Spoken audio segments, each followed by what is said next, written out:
Hi, everybody. Welcome to perhaps the first video in a series which I am calling The DMs Are Open. Oh. Yeah, open DMs. It's something like that.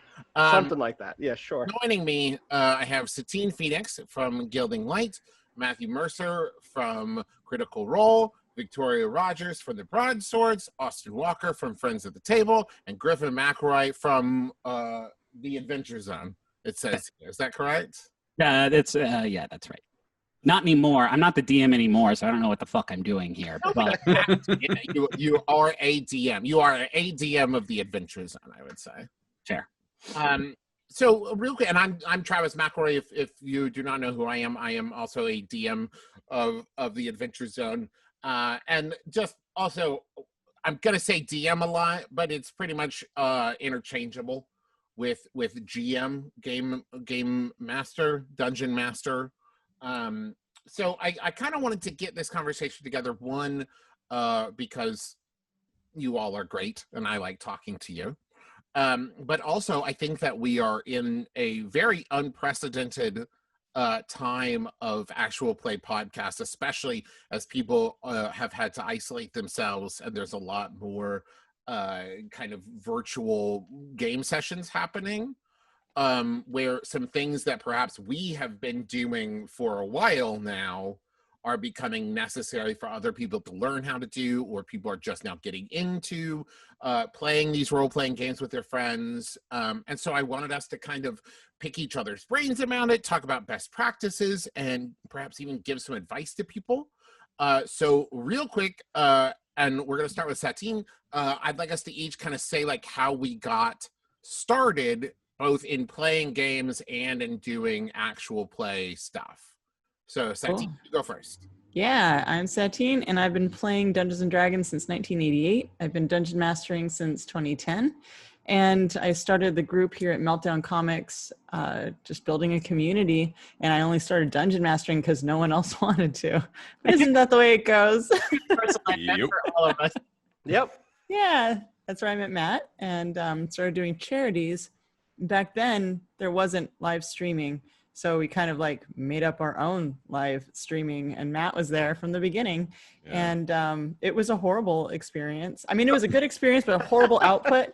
And we learned a lot over the years. But, you know, eventually in like 2016, you know, Matt's been doing a lot of streaming and Critical Role had been happening by then. And it was really cool because there was like Justin TV. Do you guys remember Justin TV? Yeah. Yeah. So we were doing a lot of podcasts out of Meltdown, and then it was like, well, I want to do that too. So started a company with my friend, and yeah, we've been doing live streaming and then working directly with Dungeons and Dragons. We were the first people to get the contract for Eberron, which is my favorite. And yeah, that was really cool. What a neat experience to like be involved and learn the difference between regular gaming and live stream gaming, and the things that you have to do.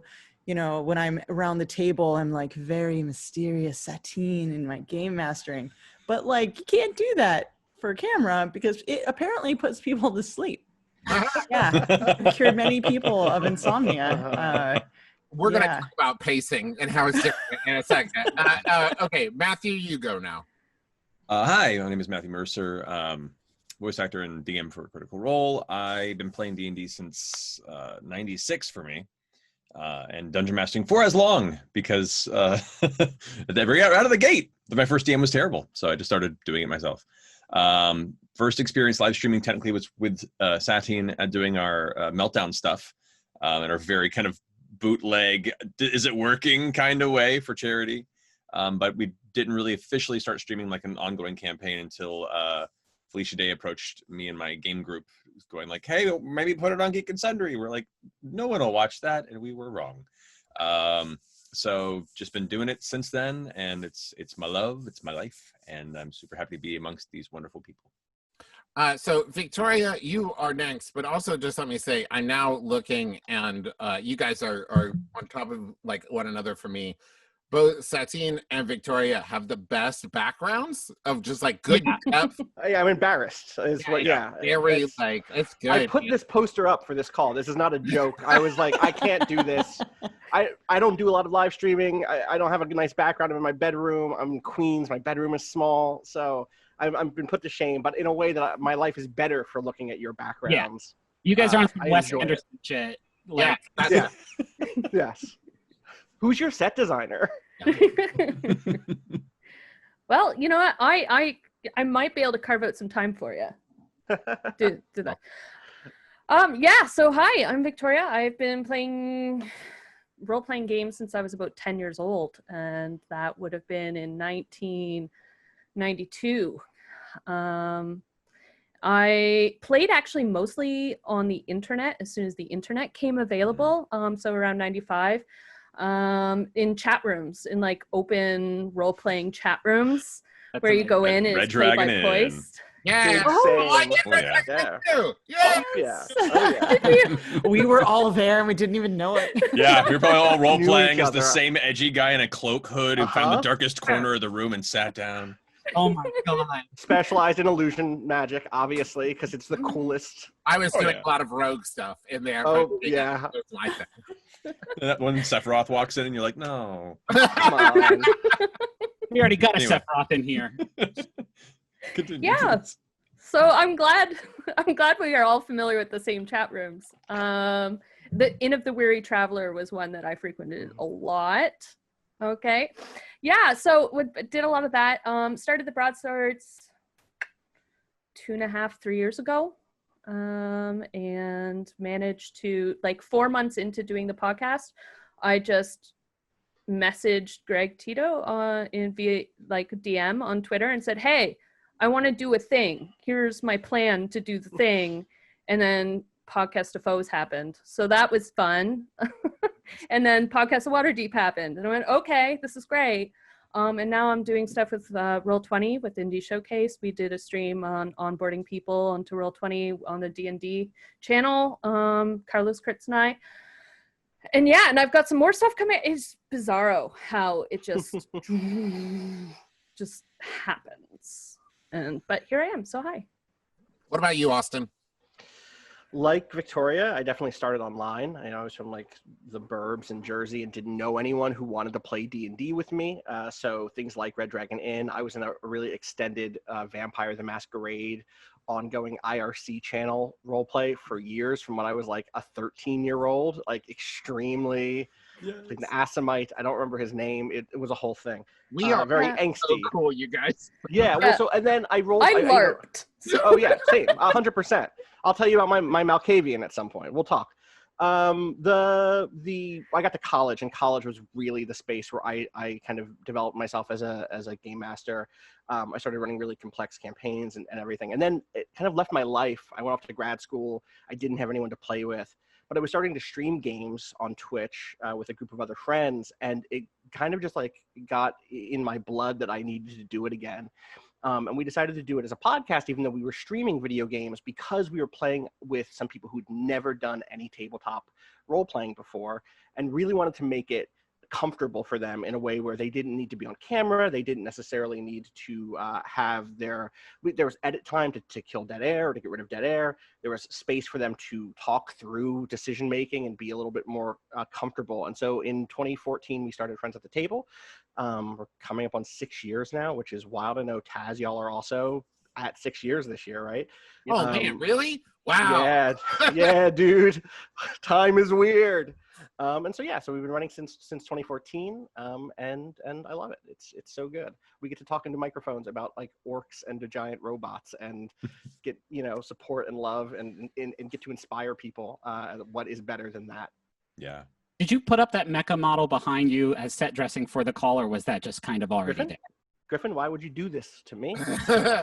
Why would you do this to me? Unfair. I I thought this was a safe place to call out each other's rooms and decor. Okay, well then, I- Griffin, why are you in the Marriott Residence Inn? Why do you have nothing behind you? Yes.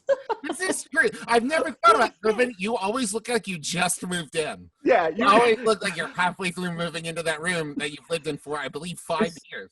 you are about 2 minutes from the airport front gate right now, my guy. Yeah. Well, this is, in my defense, I don't look at that wall. This is my desk wall. I look at my desk wall. So why do I need to decorate that? I don't look at. We agree then. Yeah. It's fair. Okay, Griffin, you go, because I know a lot of your story of it completely overlaps with mine. So yeah, I'll just do Travis too. We started Adventure Zone in 2014, like Austin said, and that's really where the meat of my role playing was. I think I sort of dabbled in D&D off and on starting 2008 or so. Whenever 4th edition came out, I remember 4th edition came out and I thought it sounded really cool, and more like a video game, so it felt like something I could kind of understand, because I'd never played anything up until that. It was, I believe, a lot more approachable for people. I think it was one of the first ones where they really streamlined, here's the 6 things you need to understand to be able to play. Well, they codified a lot of stuff, and I feel like that made a lot of things. This is we're not going to spend this whole thing talking about the difference between the different D&D editions, but yeah, 2014, Justin, mine and Travis's oldest brother, he was having his first kid, I think around the end of the year or so, maybe that fall, and so we were giving him some time off. Actually, it was August.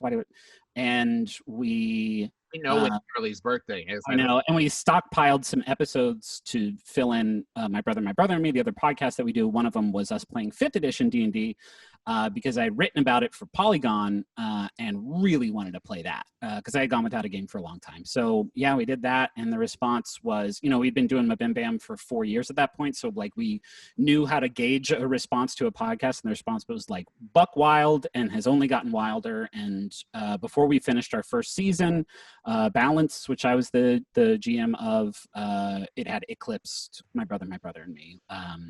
And yeah, I did the second season, also Amnesty, which we didn't play D&D, we ran a different system. And yeah, now Trav's taken over as a GM for Graduation, our current arc that we're well into at this point. Yeah. We're at least a 10th of the way through. The interesting thing is, for me, D&D was something that I think for a long time was, for some reason, one step too nerdy for me. And I have no idea why I drew the line there. It was just the thing of because I didn't understand what it actually was. And I think one of the big reasons there's a huge surge in it is I became interested in D&D from listening to actual play podcasts. Yeah. Griffin would listen to them and say hey, check this out. And we would listen to them together. And then that was oh, I can get into this. This is just playing. This is just pretending. And I for some reason, I had it in my head, and maybe this is earlier editions because I've never played anything before 4th edition, that it was so much math and paperwork that it was not fun. Actually, you're not wrong in that regard. I mean, there was an issue of culturally role-playing games just kind of got the shaft. If you weren't already in it, there was already this kind of predisposition that it was super difficult to get into and super nerdy, and you would be ostracized for even being associated with it. So people just bounced off the idea so easily. And those of us who were gently brought in by a friend or got curious and read through the book and discovered that it really wasn't that hard to engage with and was actually a really amazing place to kind of flex your imagination, we felt for so long that it was hard to get other people into it. And like you said, it was through actual plays. It was through kind of mainstream media starting to break those boundaries, because the kids that grew up playing role-playing games began becoming the writers and the actors and the directors that created entertainment, and began to kind of show in small ways to the world that it's not what you think it is. And I think kind of at once culturally we began to kind of break that barrier, and people began to become curious about it. I had friends of mine that knew I played it for years and never mentioned it once, come up at a friend's birthday party and be like, so I'm curious, how do role-playing games work? And it was oh my God, it's changing. It's happening. Well, also representation, right? Yeah. Well, representation was a big deal. Back in 2009, 2010, I Hit It With My Axe, and it was a bunch of porn stars and models playing Dungeons and Dragons. And it was genuine. These girls were so into it. I mean, it's fantasy, right? So I remember there was an article in IO9 and I had to defend myself by this guy. And he's like, "You're not a real nerd." And I was like, "Oh, hell no. Let me tell you, I've been playing for this long." And I just kind of laid into him. And, you know, it wasn't just a bunch of women. It was multi-ethnic women who lived alternate lifestyles and different sexualities. And it was kind of like a sucker punch to the world saying, "Oh, guess what? There's so many other people playing this." And then by being a woman out there, by being, you know, not white and being a woman and bisexual, it was all these people came out of the woodwork and they're like, "Yeah, me too, let's do this." Right. And then like the community at Meltdown was great because you got to interact with everybody who were normal, going, "Hey," and I say normal, but that's just like the idea of it, not the actual reality where nobody's normal. But people here in the entertainment industry were like, "I'm a producer, I'm a game developer, I wear t-shirts and jeans, and I'm like normal. I never wanted to do this before because of the stigma. You created a safe space. Now I want to do it, and my friends want to do it." And it was just this like beautiful avalanche. So representation, you know, live streaming, it's so important. Totally. I think for me, one of the big things, I'd been playing stuff in college for a while, mostly 3.5. We were in this huge, ridiculous, like 15-person campaign that had 3 different smaller groups all in the same world. I was like, wow, we're really like pushing this thing in a really wild way. But at that point, it was still like one of the things I did along with my other hobbies. And then we had an event at the school I was at where we brought in a bunch of designers to talk about their games. And I think Luke Crane from Burning Wheel came in. He's at Kickstarter now and was like, "Oh, let me just run like Burning Wheel for you." And I was like, I didn't know games could do other things.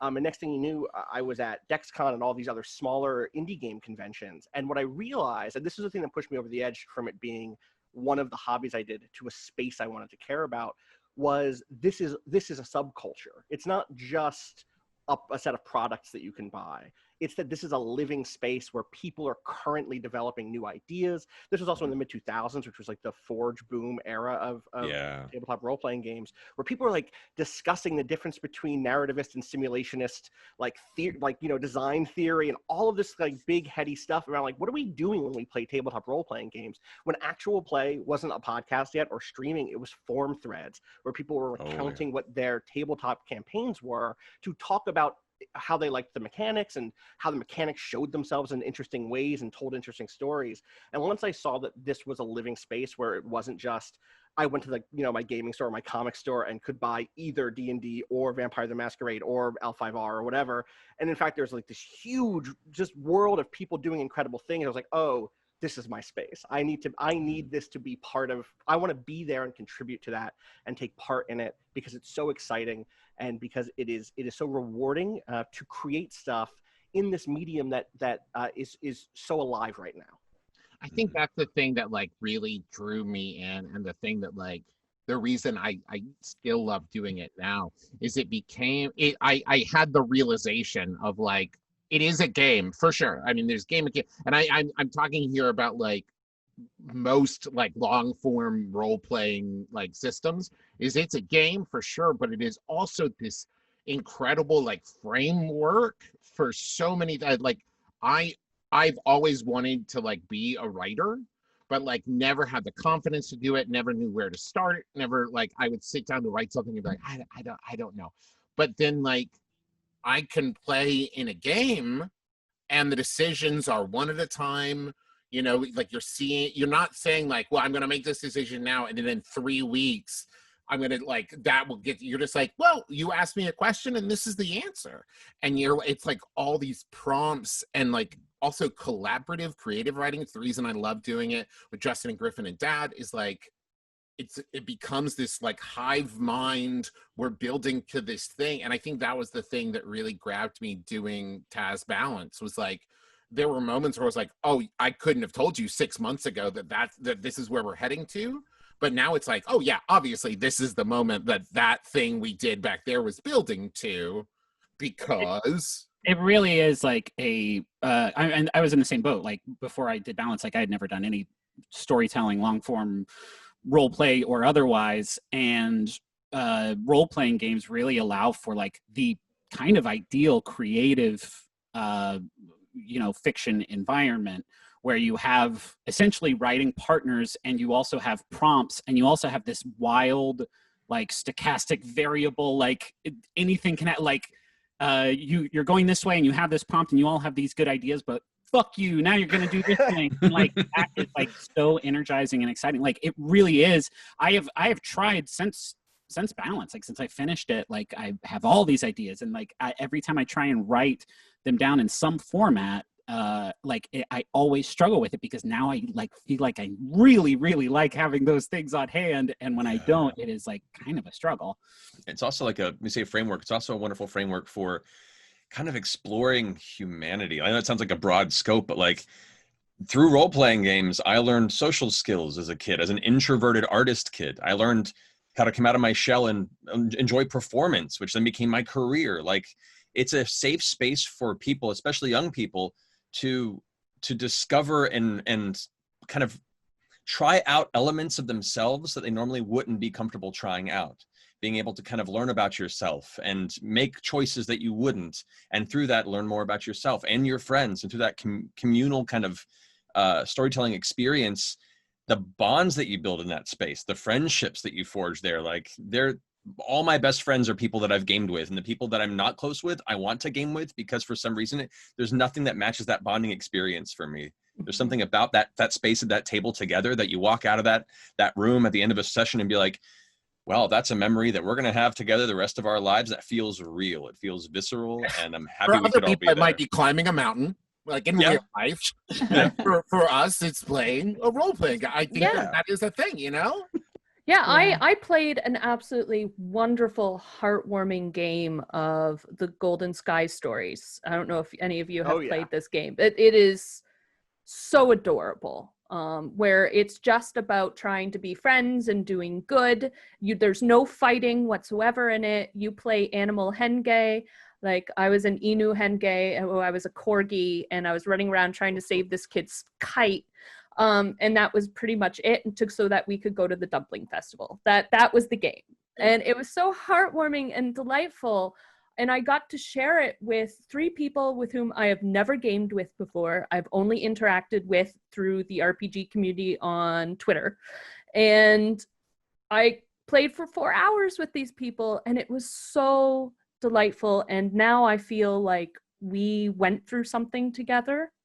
We have this shared bond, that shared experience of rescuing a kite and washing grass stains off a kid's shirt. But it was wonderful. And to explain that scenario to anyone who doesn't play, they would look at you and think, okay, so you role played saving a kite, washing a kid's shirt, and going to a dumpling festival. I'd be like, yeah, it was great for There's 4 hours. Really powerful about that, because there's take this, there's clinical role, and I'm doing a ton of research on how building these relationships can get you out of depression, out of help you through PTSD, through traumas. And it's almost like we started playing because the idea was attractive to us, but now there's like real reasons, real neurological reasons for us being there. And if you can be careful, kind of like that game, which I really want to write down as soon as we get off of here, if you can be more purposeful in your gaming, you can do so much for each other. Totally. I think when we did Adventure Zone, just real quick, playing Adventure Zone, I was doing Magnus like over the like pregnancy and birth of my daughter, and like looking back, like I was dealing with some stuff in the game. Like there was a lot of growth that like was coming all, it was concurrent. It's interesting because it's one thing to tell the story that is like, and then we helped this person. And I think that one already, there's a huge gap between people who play tabletop role-playing games and those who don't. We're like, oh, let me try to explain to you why I like this. The ones that I found even harder to explain is, and then we all rolled ones, and then everything fell apart, and it was the best session in the world. Mm-hmm. And one of the things I think about a lot is there's this queer theorist named Jack Halberstam, who wrote a book called The Queer Art of Failure, who kind of writes about failure as subversive, that it's good to fail in a world that demands success from you all the time, and a certain sort of success, a success that can be judged and metered, a success that's productive for someone else. And tabletop role-playing games are a space where you can fail safely and experiment with failure, experiment with adapting to a new identity that you feel like maybe you want to have for your real life outside of the world of the tabletop game. But here, maybe you can even have a game about marginalization, about oppression, but where you're not necessarily going to interact with a real life bigot because you're playing with your friends who can explore those topics and themes with you. You can explore taking a big risk to try to like save the person you love, when in real life, that taking big risks carries a lot of stress. And so there's an outlet there, and there's also a space to think through and inhabit a sense of really adventurous failure, subversive failure. And it's one of the reasons why I think that tabletop games can be used for, or can be the site of storytelling that is more than just boilerplate, beat by beat, power fantasy. Not that I don't enjoy a good power fantasy also in the mix there, but they can do so much. Yeah, it's a genre that's evolving. The more people and the more minds that come to it to develop what it once was a great starting point. And like D&D, I love D&D because it's what I grew up with. It's what we stream with, but it has evolved so much beyond what those early days of medieval reenactment started with. It is an endless space of people to discover what kind of stories can be told there, what's important to them and their friends. And to your point, like having that safe space to explore the aspects of the fragility of humanity and the difficult aspects of day-to-day life is it's wonderful. I can go on this forever. Anyway, sorry, taking up enough time. I have a couple like topics, I guess, to talk about. And the first one, and this is kind of a big general one, but as folks who have all run games for specifically like actual play, either podcast or streaming, how do you think that is like a different art than just like playing a game at home? It's completely different. It's good. It's the difference between me sitting here and playing video games in my underwear versus like being on a stage where other people can see us like doing our show.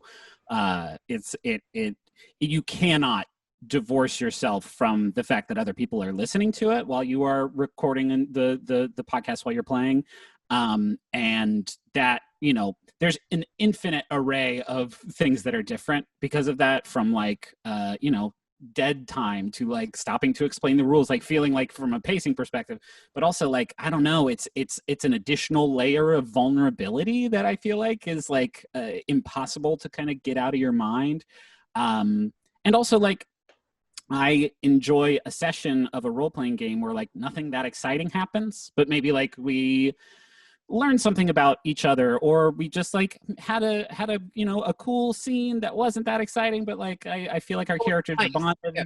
Or like just I enjoyed hanging out with my friends today, and like nothing really happened during the session, but like we got to shoot the shit and have like but for Adventure Zone, I really felt the need that like every episode needed to end on a button, and like you didn't have to fucking do that when it's just like people sitting around the table.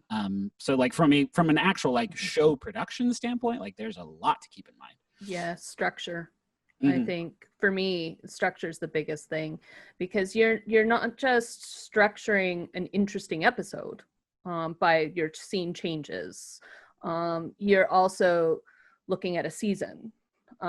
So it's not like with your friends, you just go until there's a natural play end and off you go. But when you're making like a serialized show, you need to have that structure and those different scenes and a variety of different types of scenes so that the audience isn't bored listening to the same thing over and over and over again.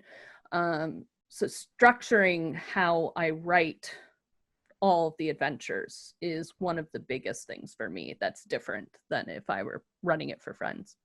I think that's something that like has really benefited. I mean, looking back on it now, the fact that especially like Dad and Justin, but that we are all very inexperienced going into doing Adventure Zone, that we have always been coming at it from storytelling first.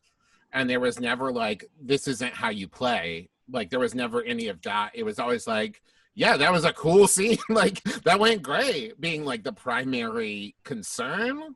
That I know is like it's a tricky thing to do, right? Because you don't want to be the DM telling your players this is the story that's happening to you, but you're also trying to be like, something needs to happen in this episode or we're not ending it until it does. Like, with something, they got to have something to talk about for 2 weeks, folks. Yeah, I think purpose too, right? Like, what is the purpose? You could play your game at home and have a great time and no one has to watch it, and you don't have to worry about entertaining the players and the audience, keeping pace and filling the gaps and all that. But when you figure out what your purpose is, so I'm the dungeon master for Sirens. It used to be Sirens of the Realms. It's an all-girl bard band plus Jason Charles Miller's character. And they are like, I wanted to do something that was about me having fun with my friends who are all cosplayers and entertainers, and letting them be who they are and these characters and be an extra. And I wanted other people to see that. And also I want them to play music. So every episode there's music. But the other thing is, like, I wanted it kind of like She-Ra. I want it to be Gem and the Holograms. The purpose of it is for people to see these extra people care about each other and work together. So writing it was more like, the purpose is I'm communicating how you can help each other, how you can be there for each other, how all this throughout the darkness, there's this light. And as long as you stick together, you can get there. And it's being able to focus on that, and then writing all of my games as a script. So it's more like a choose your own adventure kind of. So it's more railroady, but also they have choice. And organizing all of that while getting them to play together it's just like, I feel like a conductor or something.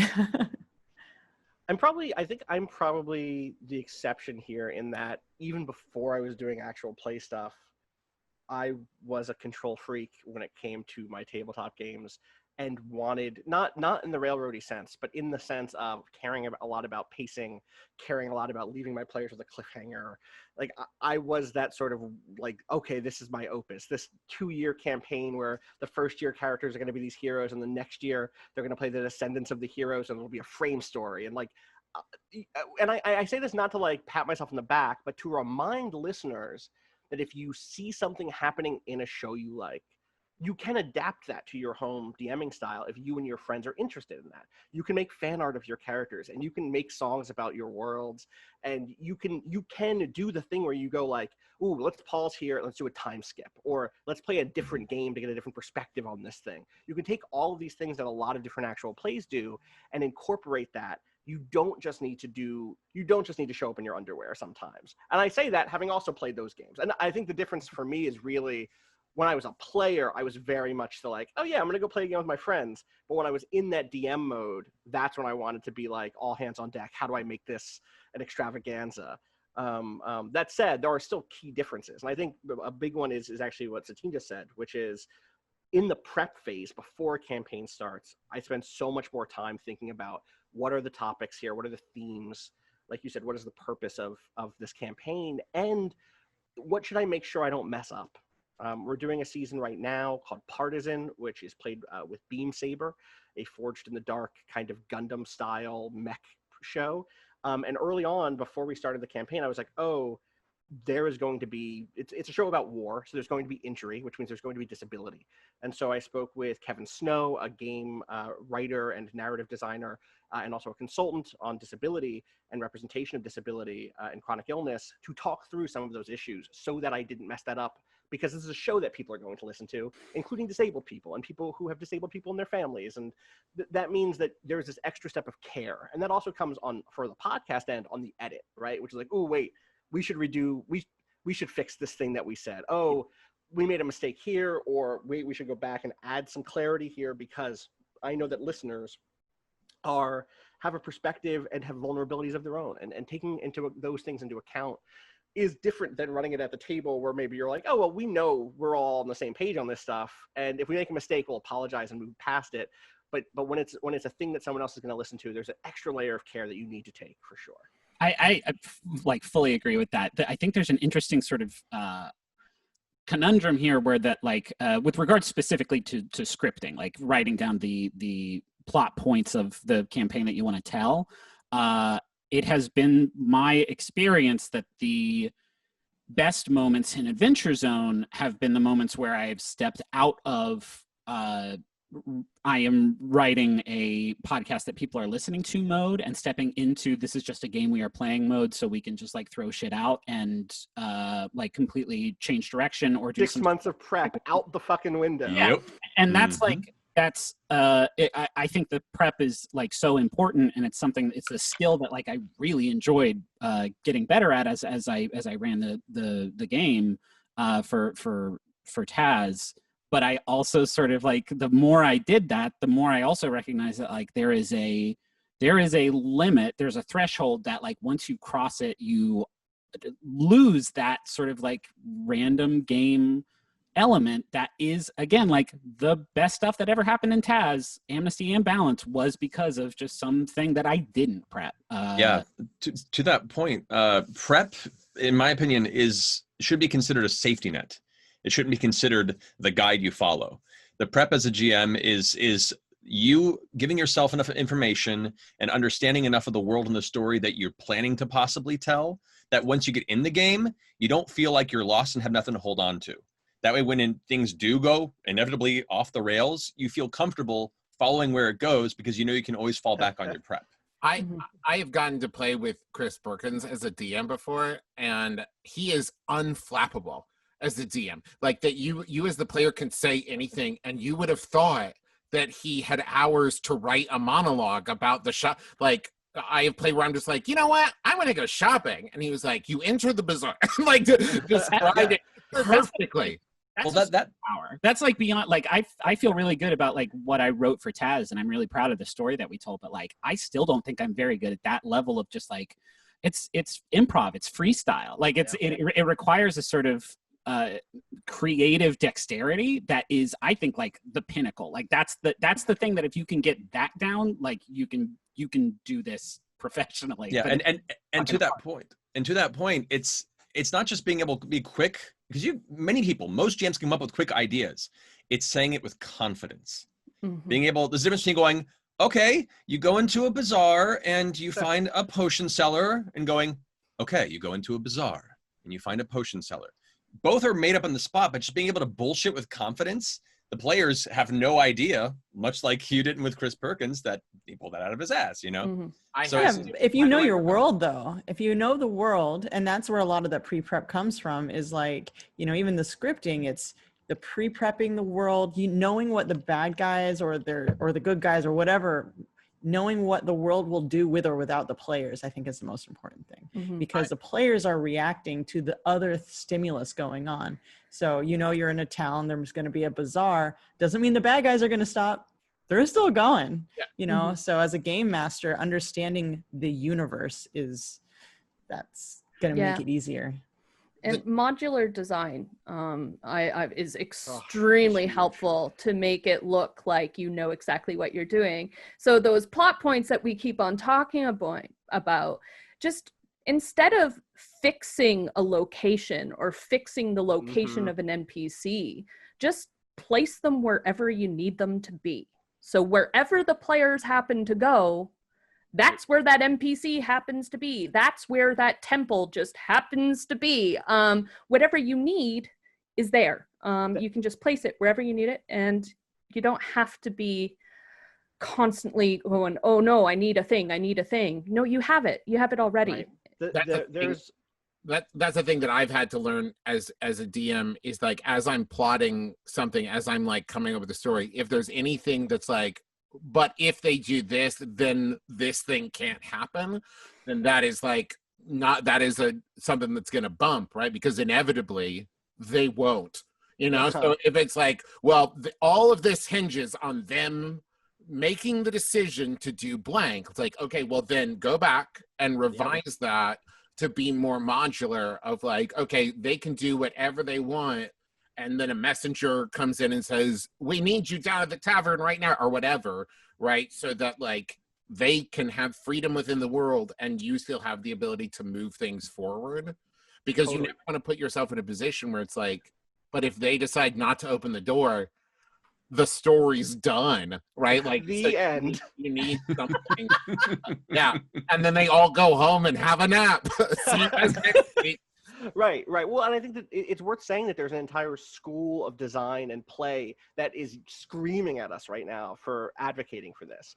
There are people who are like, no, when you draw a blueprint of a castle, everything is already in the castle. You drew the blueprint. And that's just, I don't think that's conducive to what we do in actual play. But I also, it's just not the type of play I enjoy. Like, if you need to find the name of the murderer, I don't care if it's whispered to you by the last victim that you managed to make the healing check on, and they tell it to you just before they die, or if it's found in a drawer that the rogue unlocks because they got a crit, or if it's found in your arcanist does a spell and brings a ghost back to life. You got to get them the name of that murderer somehow, right? And if that means changing what was behind the door originally, do that. The other trick, for me at least, when we talk about prep and that idea of modularity, is almost really broad thematic modularity, where this is a very, very small example, but there are 5 major factions in the campaign I'm running now, and each one is tied to like a one-word code phrase for me. It's past, present, future, motion, and space. And that means that if someone needs to find a library, I know that it's going to be run by the faction that's associated with the past. If someone wants to find a laboratory or some sort of research and development center, it's not to say that those other ones don't get to be there. And if the plot needs one from faction A instead of from faction C, it should be the right one. But if someone puts me on the spot, I sort of have this grab bag of understanding the organizations and the structure of the setting, so that I can quickly, and as Matt said, confidently deliver something as if it had already been there. And that prep is so strange and weird, because you're like teaching yourself a language that you're not going to speak for months. Yeah. But then you're going to have it there, and you're going to have the word, and you're like, oh, wow, this is dope. And they're like, wow, yeah, you really thought through this adventure. And I'll be like, nah, Sure. like, not so much, actually. Yeah. And to help kind of explain modular too, for people that are newer GMs and such, like the way I visualize it is you create important plot points, important NPCs, important moments, important bits of information, and you kind of put them in a cloud. You put them in like a toolbox that is just kind of a jumbled pile that you know they're there, and they're at your beck and call as soon as you need them. And then you let the players guide the story. And if you feel the story's going in a way where you're like, it would be a good place for me to put this moment, it would be a good place for them to meet this NPC, it would be a good place for this encounter to occur, then you reach into that toolbox. But you consider that they are modular. They can go pretty much anywhere you feel it fits for the story, and will be the most enjoyable moment for the player, and would serve kind of the overall narrative, especially in live play, actual play, that people will be listening to and find engaging. The way the thing I always think about with that, like the example I would always give is like the tavern, right? There's a piece of information. Oh, I heard there was a bounty on this guy's head, right? Everyone has that information because you're the GM and you have that information. And so you would see to your players, like, who do you want to talk to? And no matter who they choose, they've made the right choice. And it makes them feel like that shady character by the bar you described, I want to talk to him. It's like, he gives you the information, and he might deliver it differently, right? Because he's the shady character by the bar. But that piece of information could be delivered in 1,000 different ways by 1,000 different people. It's not like, well, I have to funnel them towards this one character that's going to tell them what to do. You know, they might decide to like chat up the fiddle player, and the fiddle player talks about overhearing it and blah, blah, blah, right? So they always feel like that decision was made by them, and that colors the way that that interaction happens. But you have that piece of information ready to go no matter who they talk to. One of my favorite things about, I'm going to brag on Austin. One of my favorite things about Friends at the Table is, and other folks, he may not be the only one doing this, is the seasons you've set up by playing other games that are sort of like world building foundational games, like you did for Marielda, and I think you did it for Partisan also, right? Yeah, totally. And using that as a it's so fascinating on like it's inception layer after inception layer of like you're doing prep, this very foundational bedrock prep, and you are also doing it with the other people who are going to be playing through the season. And also it's in a game where random things can happen. Right. Like that idea is so fascinating to me. And that's like the kind of thing that if I'm ever in charge of Tazian, like that's the thing that I would want to do is like not just prep on myself in my fucking hermitage, just like and stuff, but having that as the seed for it without like going in and saying like, well, this is going to be the season about you guys fighting monsters in a West Virginia rural setting. It instead just like having everyone be a part of it and having the prep for the season be what you are going to do for the season, which is like play games. Yeah. Super fast. The specific example that Griffin is calling to mind in Marielda, which is like our second and a half season. It's a mini season between Counterweight and the second fantasy season we did, Winter and Hyron. We played a game called The Quiet Year by Avery Alder, which is this incredible map drawing game. It's technically a post-apocalyptic game, but we kind of adapted it to a sort of fantasy, industrial fantasy setting with lots of like, industry and gods and jealousy and romance.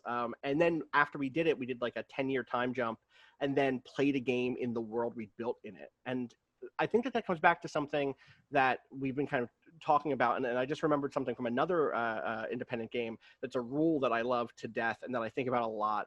There's a game called Worldwide Wrestling RPG that is like a wrestling RPG in which it's not just that you're playing the fictional characters, you're playing the wrestlers who are then playing fictional characters, and a lot of the moves and focus is on their life both backstage and in the ring. And one of the key like agenda points for the GM is make it look like you had it planned that way all along. This is the key to writing engaging wrestling storylines. The players have agency and the ability to change what you had planned. Your job is to take their swerves and pull the storylines back together in order to create overarching coherent narratives. Make it look like you had it planned that way all along. And that is, once you get into that perspective and you stop saying, oh no, but I really wanted this big confrontation with my big villain that I've been like, pumping up all season, and you start saying, well, okay, well, what did the surprising choice of my players or the strange outcome of the dice open up for me? What are the other possibilities? And then how do I make it look like I'm extremely clever and that I was accounting for that all along? I think it really changes your perspective and opens up the table to a lot of new types of stories.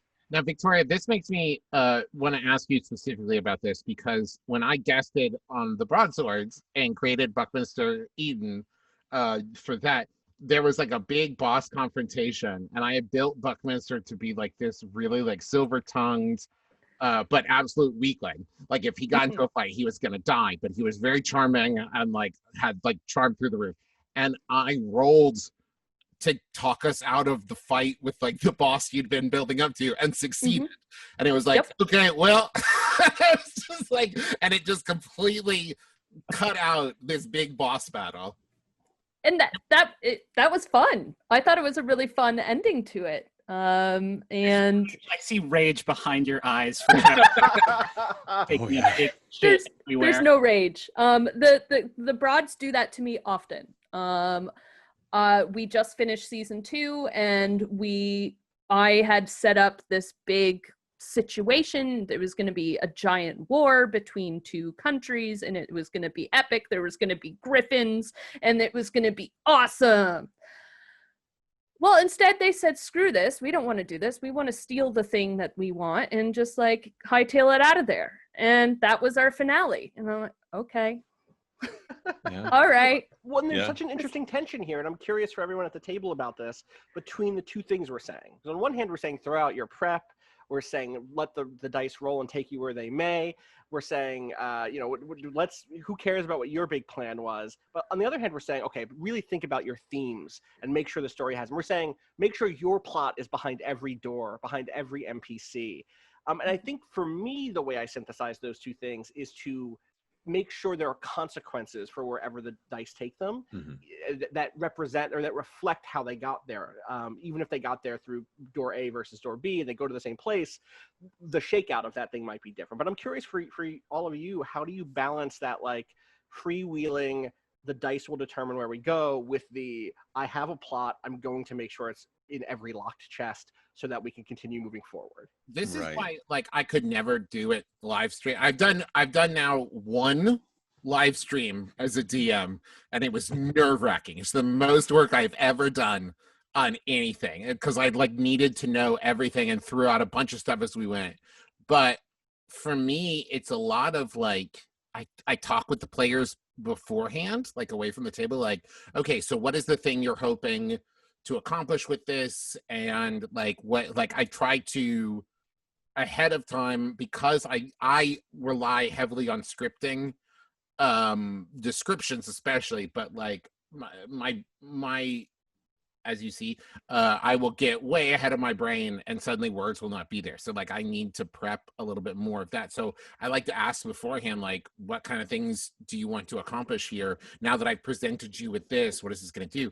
But also sometimes it's in the moment, right? Where like we on Adventure Zone will often stop and say like, hey, I feel like this thing that I'm trying to do, like I did it as a player in Balance and Amnesty, and Griffin and Justin and Dad do it, of like, hey, I think I see where this is headed, but there's no reason for me to want to do this, or like I feel like I'm trying to do this, or I don't see where you're going, and we'll talk about it and then edit it out. You know, like that kind of thing is a lot of what happens. Is like we're both playing a game and collaboratively storytelling, and so we'll just I'll never forget, there was an episode in Stolen Century where we finished recording it.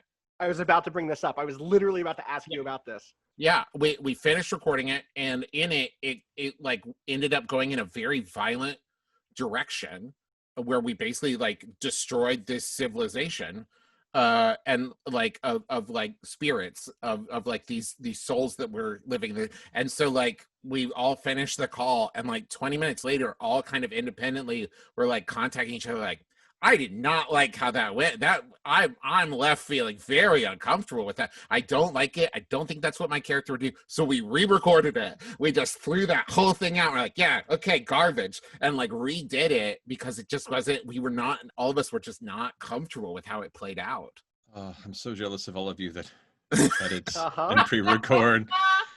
Every week is stepping into the middle of the firing squad of live streaming our game.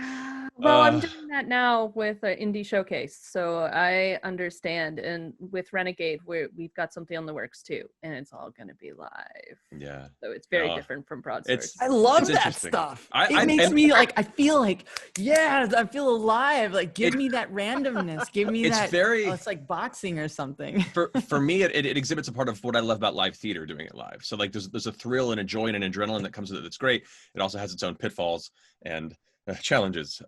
But to answer the question we were talking about as far as marrying prep versus, you know, going with it, it's knowing that having enough prep that you know kind of the story themes strongly and confidently enough to tie the themes into wherever it goes, which means it doesn't have to happen that episode necessarily. If you're going towards a certain beat in that session and it diverts and you decide, well, let's see where it goes. Even if it undercuts an element of the major themes that you were hoping to explore with this beat, once that session's finished, take the time between sessions to then think about your next set of prep to bring that back into the narrative in some ways. And honestly, sometimes it's even just teasing at the consequences of what their actions may have had. We had a sequence in our recent campaign where there was this major kind of possibly antagonistic force, this hag-like entity that was deeply entrenched with one of the players' backstories, and they had this whole journey getting there, and they found the hut, and the creature let them in and was basically talking with each person about what is it they wanted and what they would trade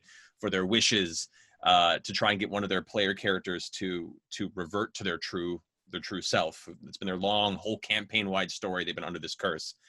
And one of the players remembered a magical item they had that basically ended up kind of changing and letting them loosely mind wipe or recreate the memory of this creature and completely and just dump the entire encounter in the trash. The entire battle map and long, like 3-4 episode arc that I'd planned for it was just completely removed.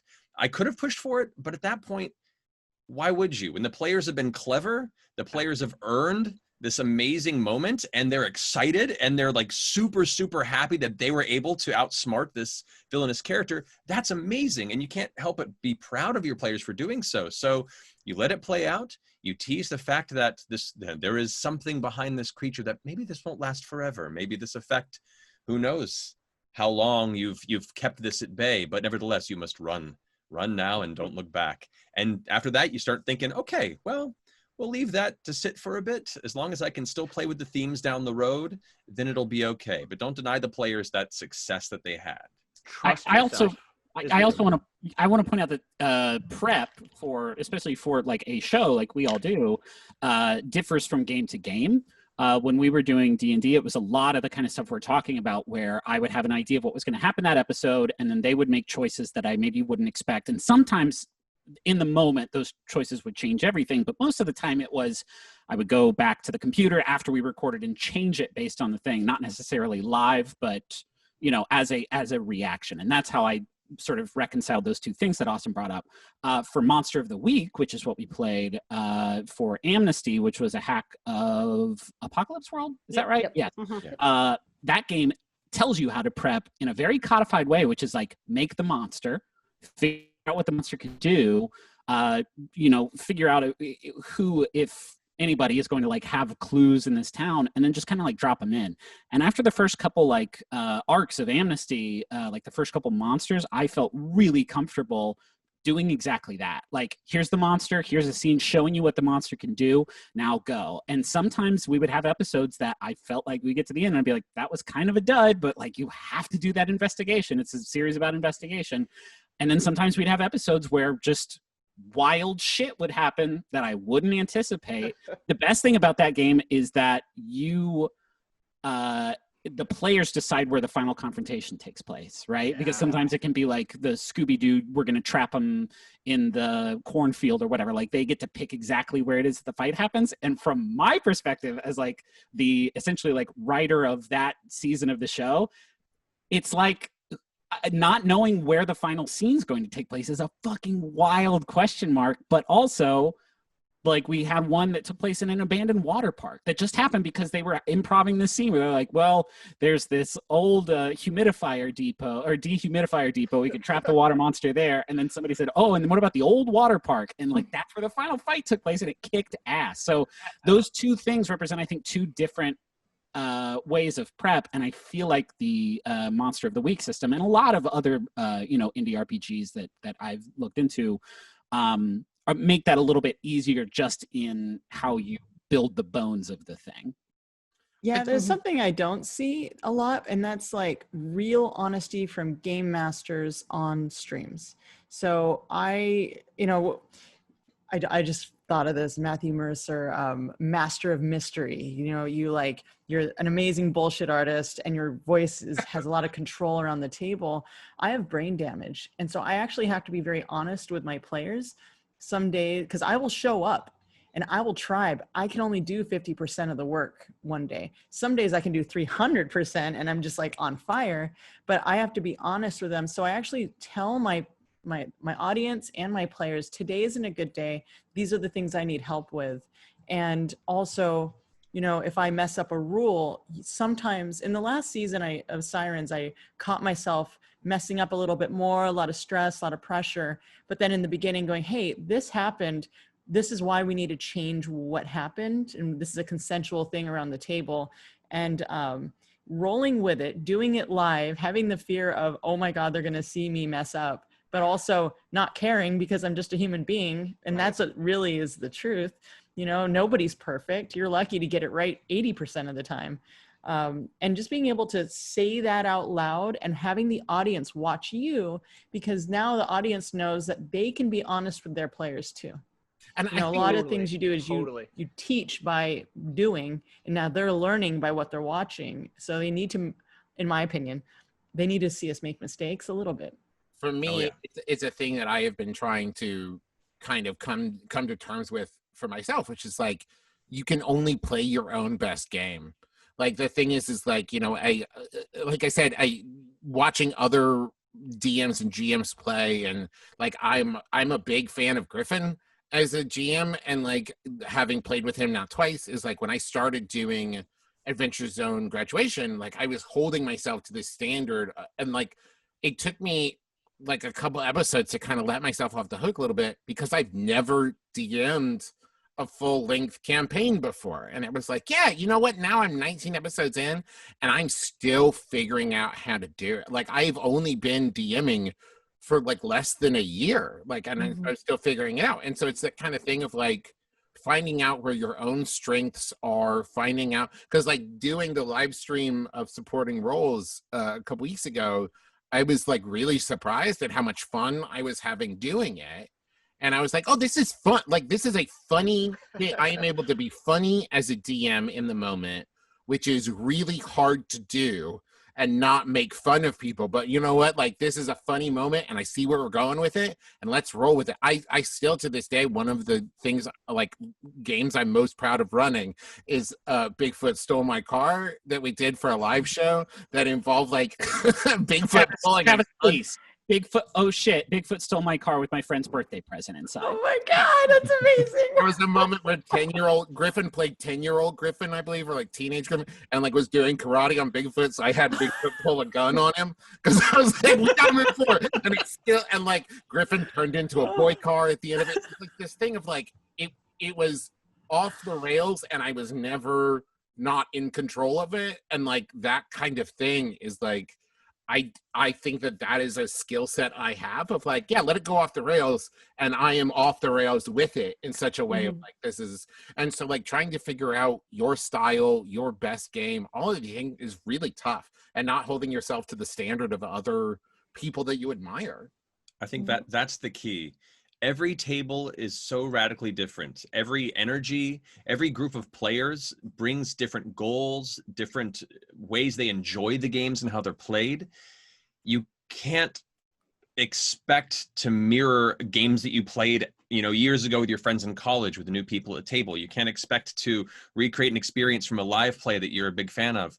Everything is unique and different, both from as a game master and as that energy at the table. And you have to allow yourself to learn what that is through the sloppy beginnings of playing the first few sessions, by talking to and getting to know your players and asking them questions before and after games about what did you enjoy? What didn't you enjoy? What is it you're hoping to do with this? That communication and being open as a GM and understanding that it's not about this wall of I am the master and you must listen to me.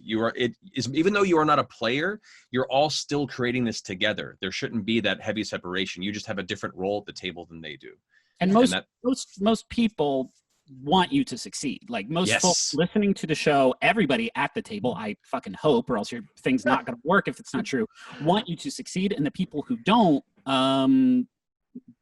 give a shit about like making a show for them. Like they'll do their own thing over here and they'll let you know like the problems that they have. And I'm not saying don't listen to criticism, but I am saying like when it is uncomfortable being at the table and making shit up, like even if you're really, really comfortable with it, or especially if you're just starting out, like it's an uncomfortable thing. But everybody else is uncomfortable too, and they want you to do a good job, and they will be patient with you and helpful, you know, for the most part, trying to help you get it to where you want it to be, so that when you do make a special moment, it is all the more special because like everybody was rooting for you to kind of do it. And that's if you keep that in mind, like, you know, it will be a lot less anxiety inducing.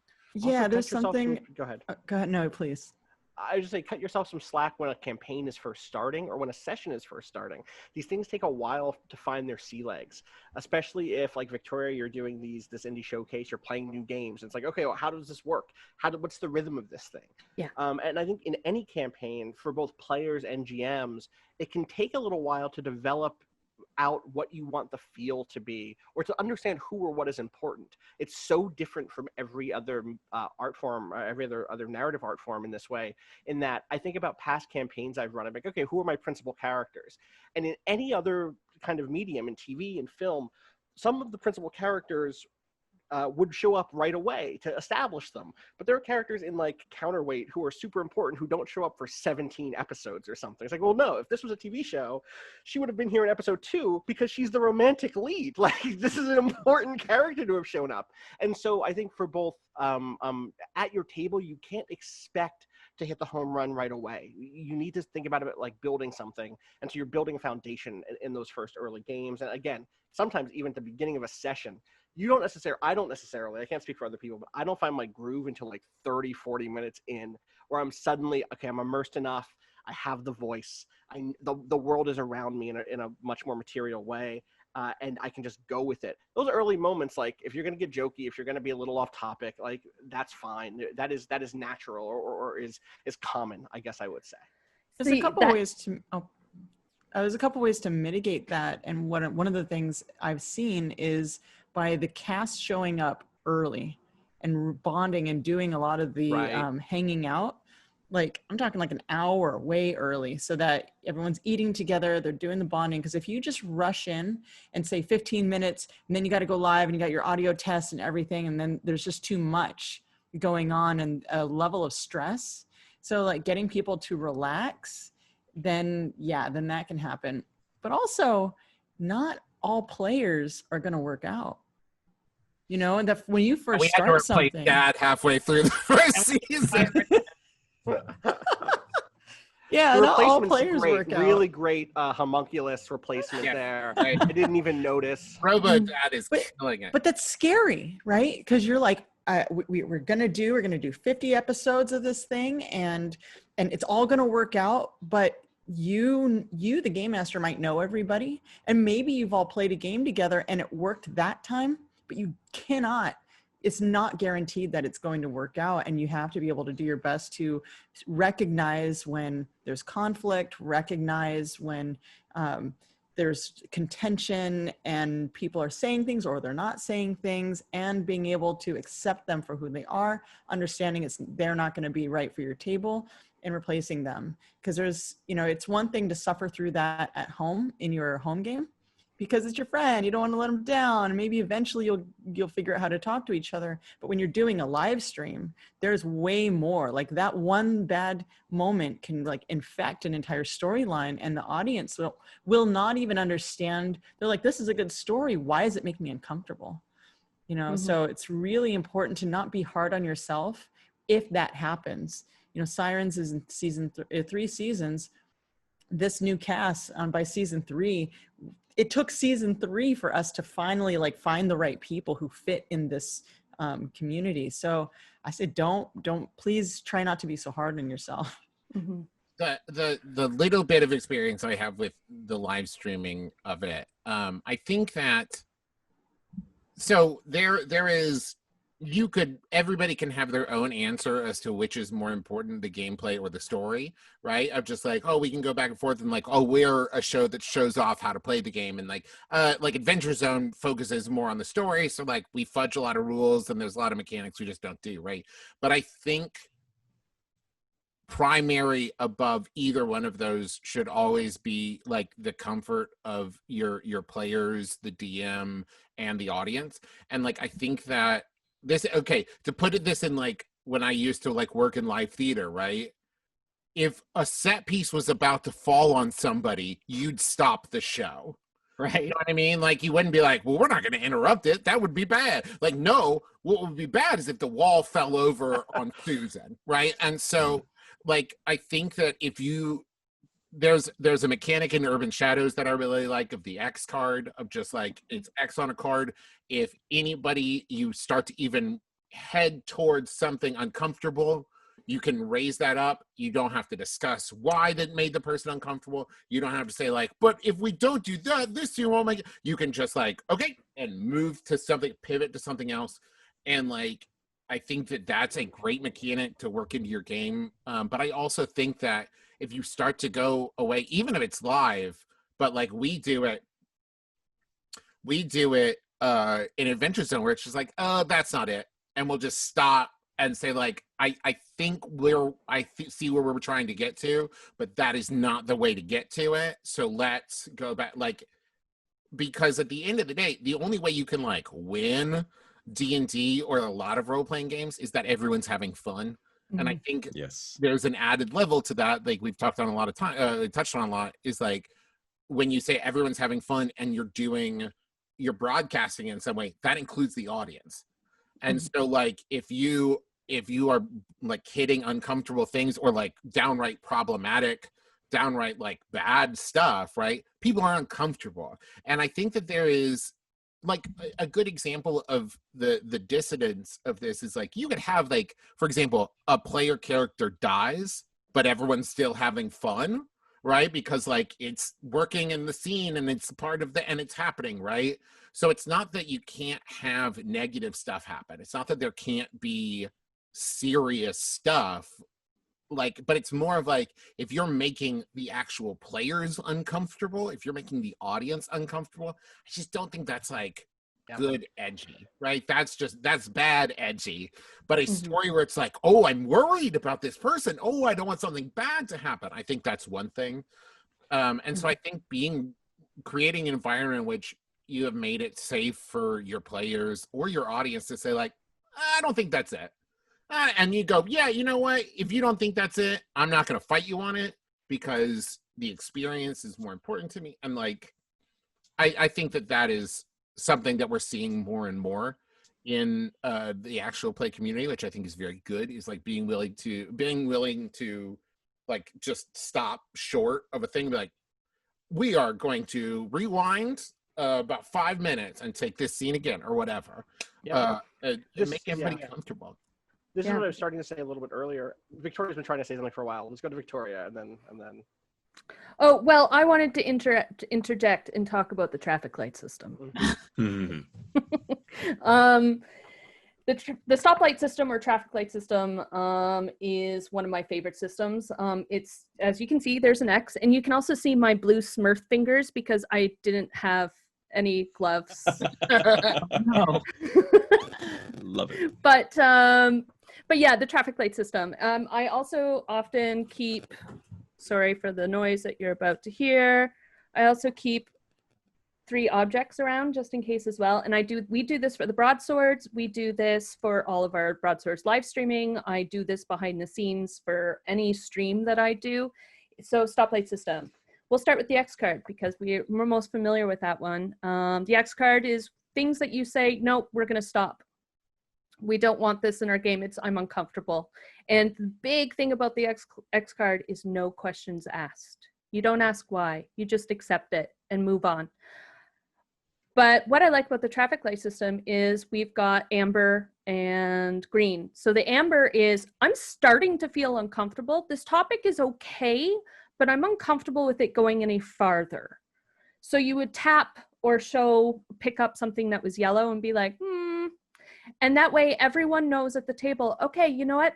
Let's redirect the scene. Let's make sure that the scene goes into something else.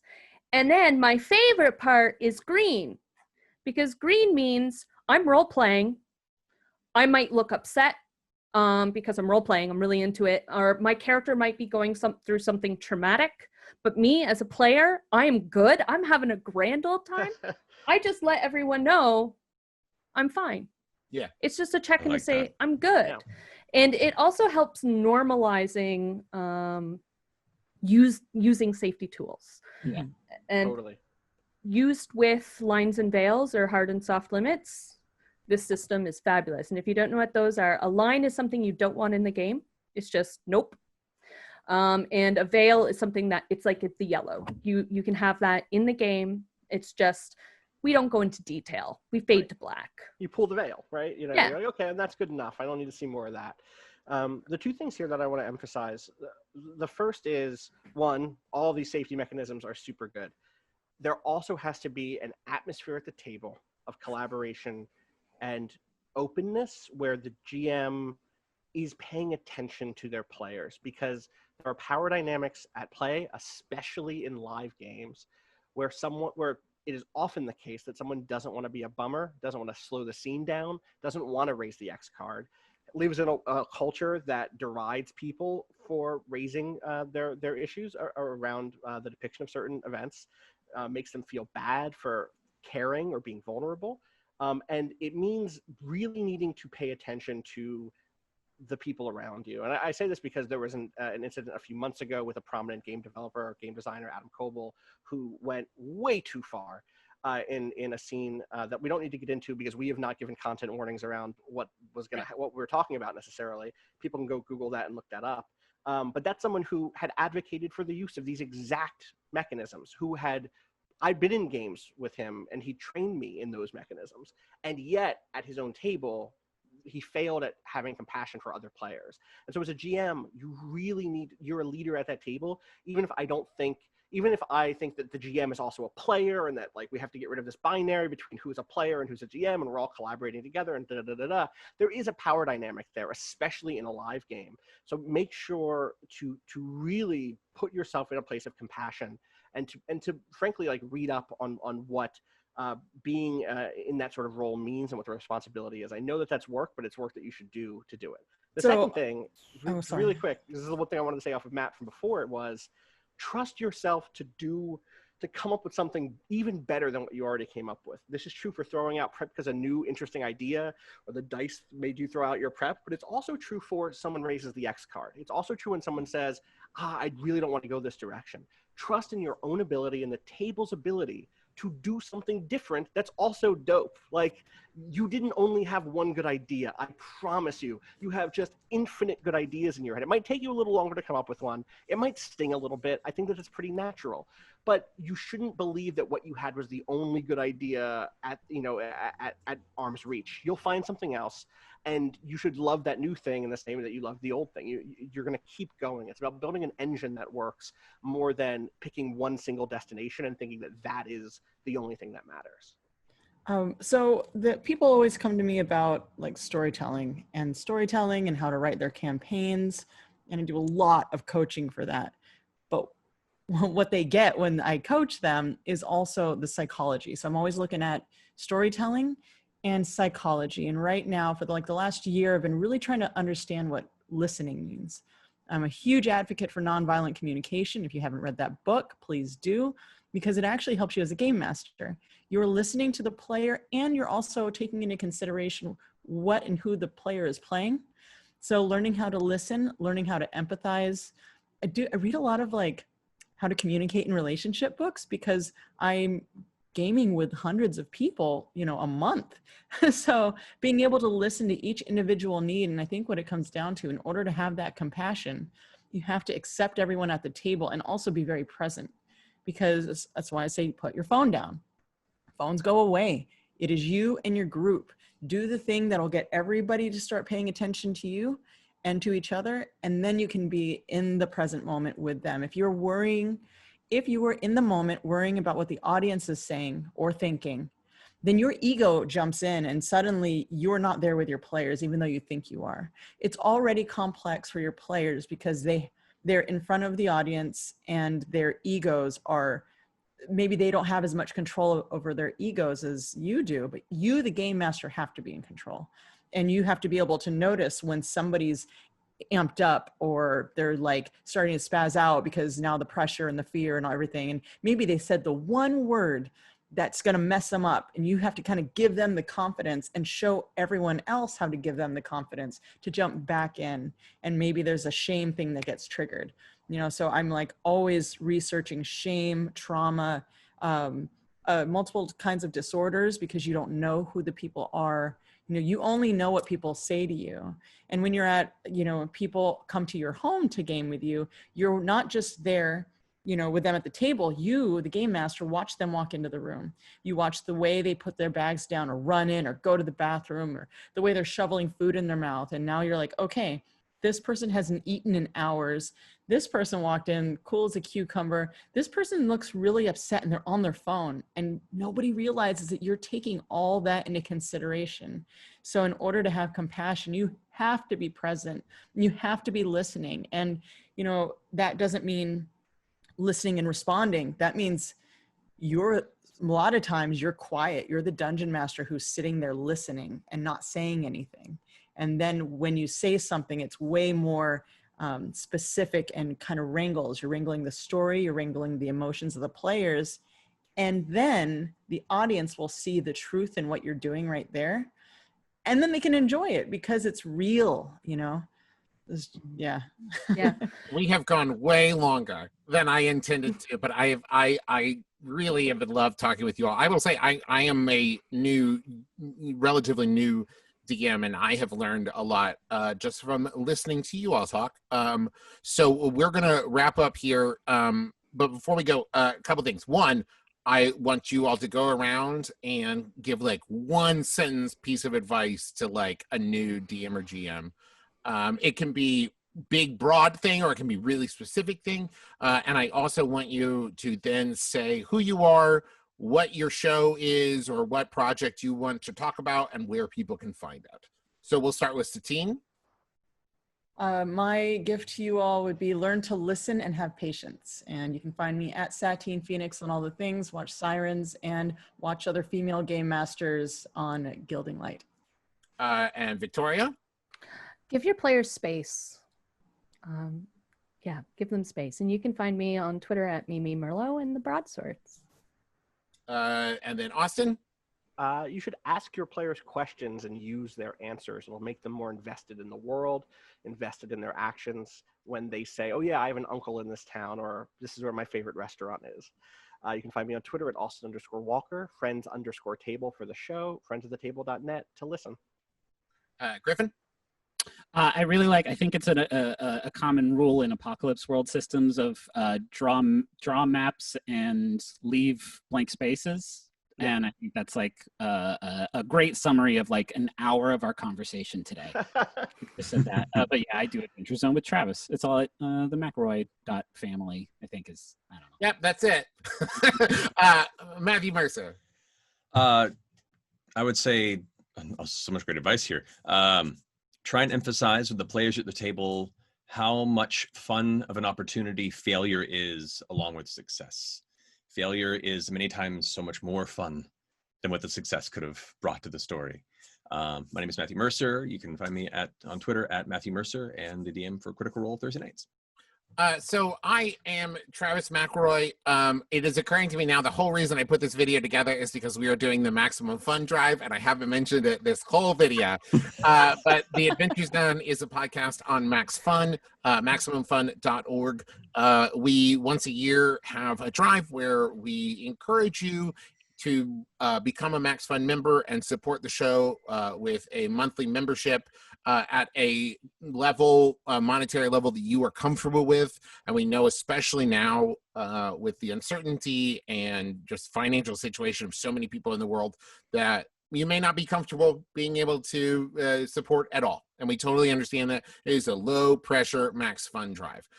But if you are interested in becoming a member, you can go to MaximumFun.org/join. At the lowest level, $5 a month, there is over 200 hours of bonus content, including an Adventure Zone episode where Griffin, Justin, Dad, and I are all players, and Matthew DM'd it. And it is incredibly fun. It's called Adventure Zone Mercer. My piece of advice would be, when you're world building, find something that like you're passionate about, and it can be anything from like money or like the way the road system, like transportation works in this world, or for me it's often like organizations of like, are there guilds, is religion a thing, like, and then like let that be your starting point, because we'll all nerd out about stuff like, you know, what's business like in this world, and then let that kind of be your starting point so you're not overwhelmed trying to build a world from scratch. You can listen to the Adventure Zone Graduation, watch more stuff on here, and check out a lot of other shows on MaximumFun.org or McElroy.family. One more time, MaximumFun.org/join if you want to become a Maximum Fun member. Thank you, everybody, for joining us. We'll have to do this again. Really was an absolute delight, absolute really. treat. I've hung out with some of you a couple times, but I don't think we've ever had such a deep dive convo about this thing we're all passionate about. So this has been amazing. Okay, everybody, wave goodbye. Bye.